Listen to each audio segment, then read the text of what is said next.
Picture this. You are standing in the iconic Louis Vuitton flagship on the Champs-Élysées in Paris. You have just purchased that dream handbag for 3,500 euros. But here is a twist. That same bag in Mumbai, it cost you 4.5 lakhs. That's nearly 50% more. For years, India's elite treated Europe as a personal shopping mall. Summer vacation in Milan, weekend trip to Paris, and come back with suitcases stuffed with luxury buys. Luxury cars told a similar story. Mercedes, BMW and Audi often cost 2 to 3 times more in India than in Europe, turning aspiration into overpayment. But that era is fading fast, and such trips are going to become redundant. In today's episode of Logistically Speaking, let's take a look at the recently signed India-EU trade deal, dubbed as a mother of all deals, and how your luxury shopping experience is about to change forever because of it.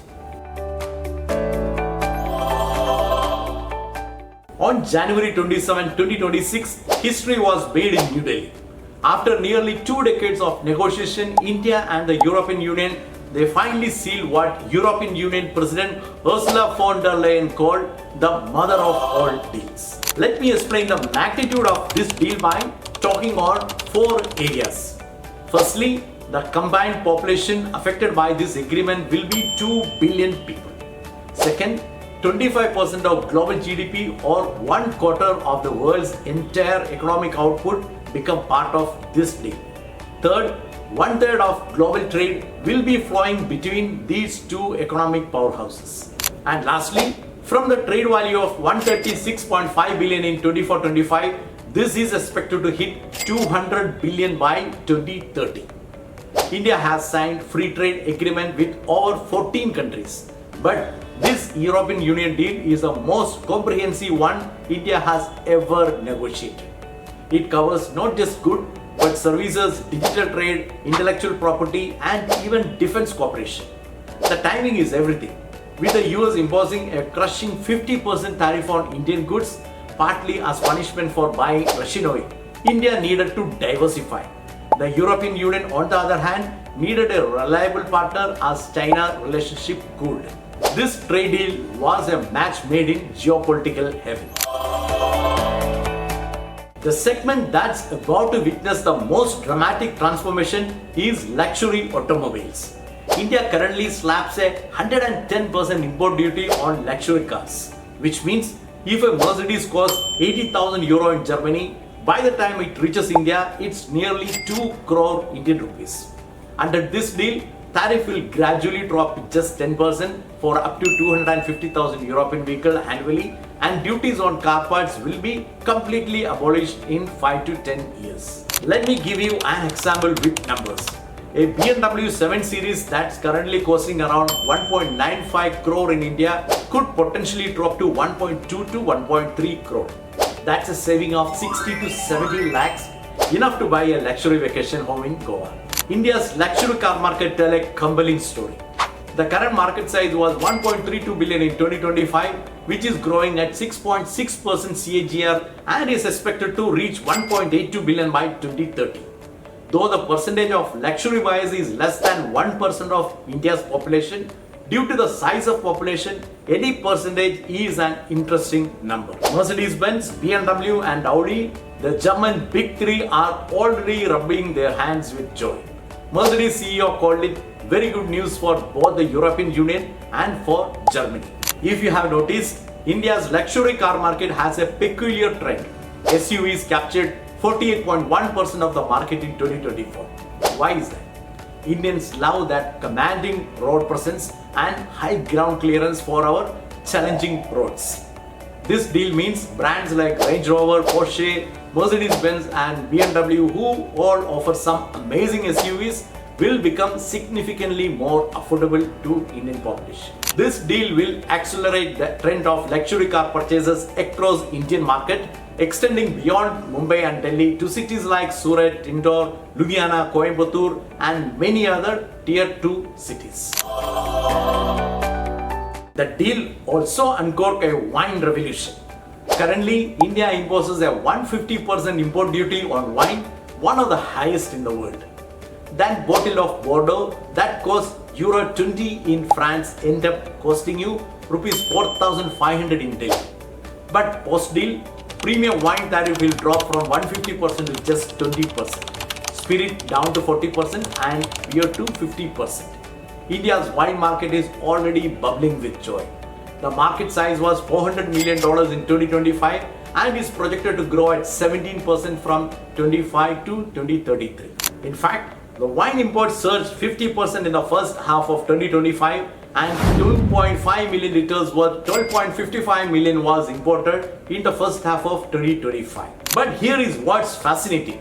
India's wine drinkers are young. Unlike the West, where Gen Z is drinking less, India's youth are embracing the wine culture. Though millennials, who is aged between 29 to 45, represent 45% of the market currently, this is going to change. Australia recently managed to slash their wine import duties to India to 75% through a separate trade deal. But European Union wines will enjoy even better access. French, Italian and Spanish winemakers are expected to be the biggest winners. Bordeaux, Tuscany and Rioja wines on your dinner table just got a whole lot more affordable. This comes at a time when wine tourism in India has already exploded, with Nasik and Karnataka promoting vineyard tours and boutique wineries. The deal will make premium imported wines, which is 30 to 40% cheaper, fundamentally changing how urban Indians socialize and dine. The deal will also check how Indians signal their status with the latest luxury bag.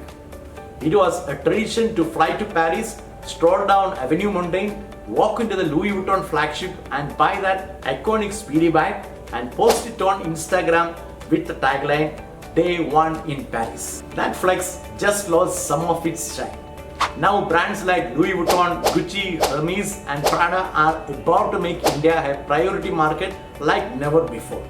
With tariff dropping, the price gap between shopping in Europe versus India is narrowing dramatically. The deal means that Louis Vuitton, which currently dominates with 19% of the global luxury leather goods market, and Gucci with 22%, will find it far more lucrative to stock their latest collections in India rather than making you fly to Milan. Currently, a Louis Vuitton never full costs approximately €1450 in Paris and around 1,85,000 in India, which is a 40% markup. With tariff reductions on leather goods from the current level to zero, expect that gap to shrink to perhaps just 10 to 15%. The psychological shift will be profound. The I got this in London flex will shift to more sensible signaling of I bought this at the flagship in Mumbai, adding to the already high pro-India sentiment. The deal also gives India a big export victory with a zero duty access to European Union market for textile and apparel, gems and jewellery, leather goods and footwear and marine products.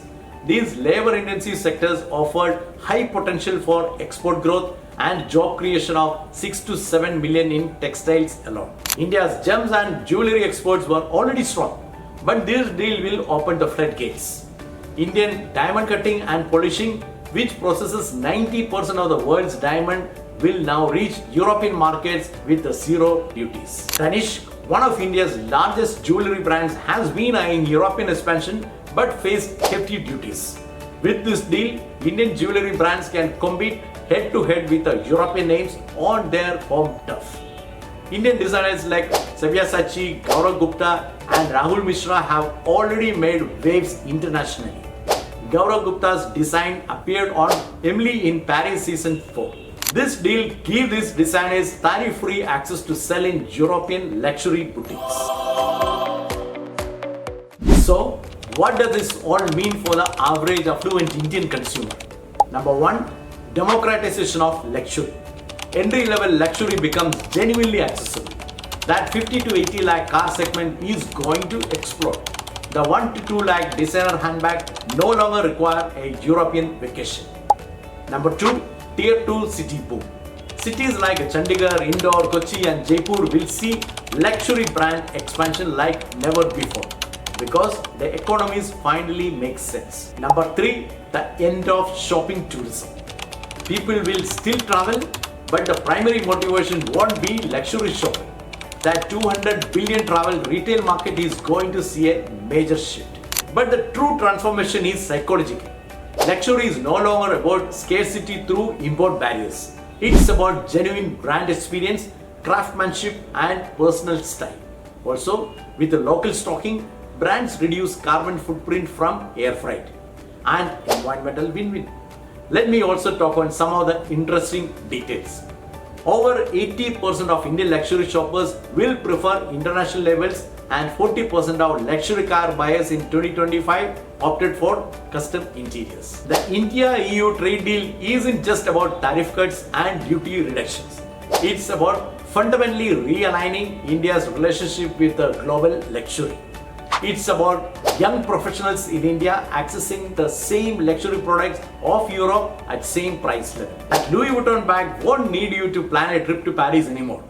That Mercedes you have been dreaming of just becomes 60 lakhs cheaper.